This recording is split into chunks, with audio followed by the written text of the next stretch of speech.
entrepreneur, and I'm just here today to share some information on how you can use your RRSPs to invest in real estate. RRSPs, Registered Retirement Savings Plan, most everybody knows what those are. Many people have them, and essentially it's a way for you to be able to build your wealth over time and save for retirement without having to pay your tax now. All of your taxes deferred to when you actually take out the money.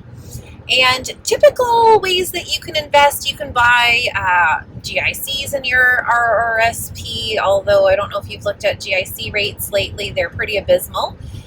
You can also invest in mutual funds, stocks, bonds. There's a whole array of different financial instruments that you can invest in using your RRSP.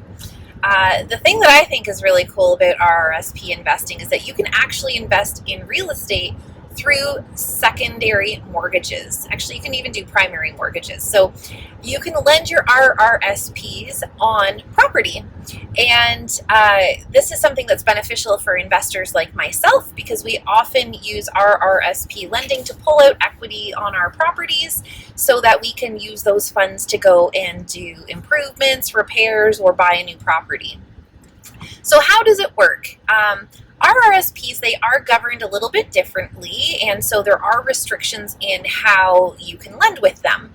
RRSPs, you have to be arm's length, which means that you can't lend your RRSPs in a mortgage such as this with anyone directly related to you. So it has to be arm's length lending, so essentially somebody who is not your direct relation. You could lend to a friend, you could lend to a more distant family member, or you can lend to an investor like myself who maybe you meet along the way in your travels.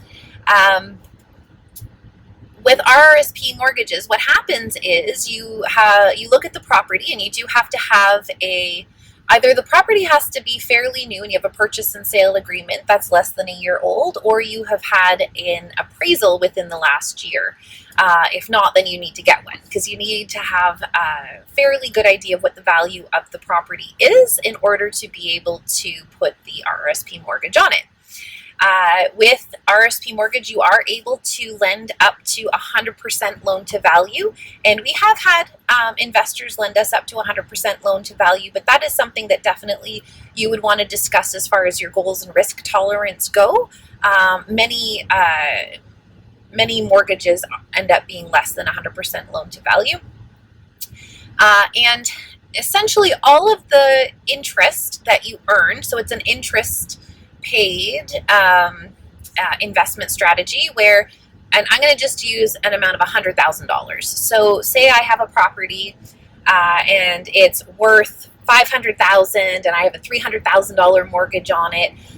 Somebody may come and put a $100,000 RRSP mortgage on that property. So we'd get an appraisal. It's within their risk tolerance. They're okay with the loan to value. And so what happens is those RRSP funds need to go in trust. And many banks, actually most banks, almost all of the banks, don't do RRSP lending. And you'll actually find if you start talking to your financial advisor at the bank about RRSP lending, they're going to tell you that it is not a good idea. I used to be a financial advisor at CIBC, and so I know intricately what it's like to lose investment dollars from our clients. And they are going to try and protect their investment dollars because they can't give you a private RRSP mortgage through the bank, and so often they don't understand what they are either.